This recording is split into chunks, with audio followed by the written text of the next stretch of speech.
Hi everyone and welcome to my channel. If you're new here, my name is Luna and I make Animal Crossing videos every single week. So if you're into that, consider subscribing to join our little AC family. Last week, I created a poll on my community tab asking you guys to vote on what you would like to see for today's video, and majority of you guys voted for the campsite build. So that is what we will be creating today. Also, I got some questions about my map layout. A few of you wanted to know which map I ended up picking. I only have a picture of how it looks. I really wish I had like a video, but this is how it looks when I first started. Comparing that to how it looks currently, I did a lot of waterscaping, and because of that, it looks like a completely different island. But yeah, that's the map that I picked. So let's get right into the video. Here is where I will be putting my campsite. I already marked off where I want the campsite to be. A few videos ago, we created the double neighborhood for Filbert and Marshall, which is on the right side of this area.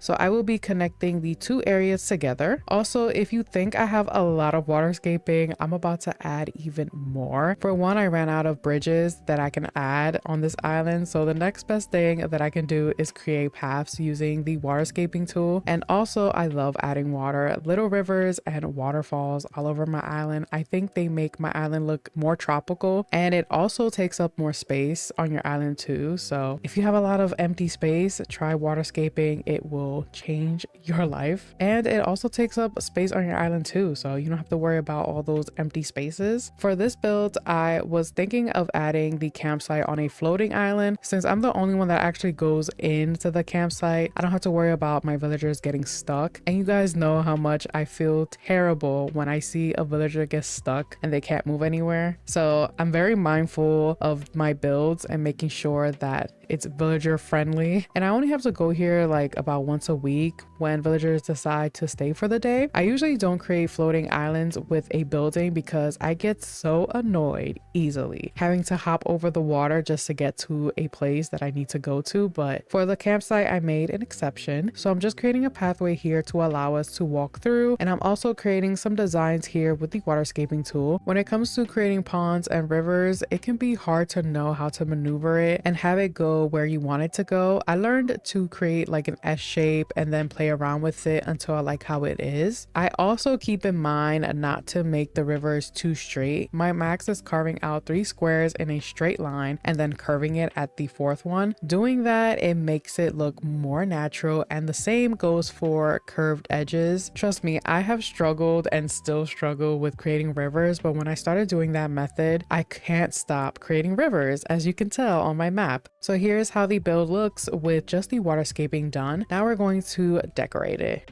But first, we're going to add the campsite to the area to make it easier for me to see what I'm doing when I'm decorating. And also, you can't really add custom designs when the plot is empty. So now we can decorate. I love decorating. It's my favorite part when I'm building because I get to play around with the different items and see how things go. It's funny because I do the same thing in my house. I hate moving furniture around. So the furniture that you see in my house has been there for 2 years now, but I do change the decorations around, and I get like this Animal Crossing brain and I start decorating everything based on the season. But I have to organize my desk. It is so messy. I want to show you guys how it looks. Everything is so on brand. It's a bunch of lilacs and pinks everywhere. So once that's done, I'll give you guys like a little mini tour of my desk. For this build, I had the campsite sign from the Pocket Camp game, and I was debating if I should add it here because the sign is pretty big. I was going to add the angled sign, but they didn't have the campsite as an option to customize it with, which is really dumb in my opinion, but you know, that's Animal Crossing. So I decided to place the campsite sign instead, although I might change it to a wooden sign and customize it to the Beware of Fairy sign that I have everywhere on my island. In the end, I'll show you guys the signs that I was talking about, and you guys can let me know which one should be here. I just kept the campsite sign for now. And also, I'll leave a link to all of the codes that I use for this build in the description below if you're interested in any of the designs designs. But yeah, I'm just going to continue decorating this area and filling it up with flowers and bushes, and whatever I see empty, I'm going to add weeds, glowing mosses, or small custom designs. Also, if you noticed from my map, I don't have much left to decorate. I only have a very small section on my left side of my island to decorate, and then I have my top right side left to decorate, which in my last video I mentioned that I wanted to redo my house and the castle area. So I'm going to work on that and show you guys in the island tour how it came out. Unless you guys want to see me decorate it, then I'll create a quick video and show you guys how it looks. And then of course I have my beaches to decorate, which I might do some small space videos since a lot of the spaces that I have left to decorate are very small. So I might as well just combine all of them together in one video. And then after that, I should be done and ready to do my island tour, which is crazy because I thought for my last video I finished it pretty fast. I finished it in about 6 months. I started this island 3 months ago and I'm almost done, which is insane because with my track record, I would have finished this island in 1 year a few years ago, but I'm very proud of myself. But yeah, I'm almost done with this build. I'm just finishing off this pathway and adding my favorite purple cliff design. I'm not going to decorate the area behind here. I have other plans for the space, so I'll be doing that in a separate video. Wow, that giant vine really played me. Now I only have this small little section left, and I'm adding the large mushroom platform with the ladybug on top and a large star fragment, some flowers, a bush, and a cedar tree to finish off the build.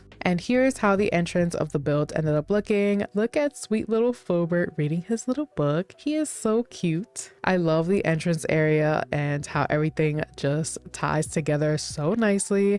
Here is how the campsite looks without a camper. I'll show you guys how it looks when we actually have a visitor. Here is the other side of the build that's right next to Filbert and Marshall's yard. Here is how the campsite looks when you have a visitor. I absolutely love the area so much more when a visitor is here. So I removed the campsite sign and added the angle sign so you guys can see how it looks with the angle sign. She's cute, but here's how the beware of fairy sign looks. I love her a little bit more, but you guys let me know in the comments which one I should add here. But yeah, thank you all so much for watching. If you enjoyed the video or found it helpful, let me know by hitting the like button. And if you want to see more videos like this, consider subscribing so you don't miss out on any future videos. I love you all so much. Take care, and I'll see you guys in the next video. Bye!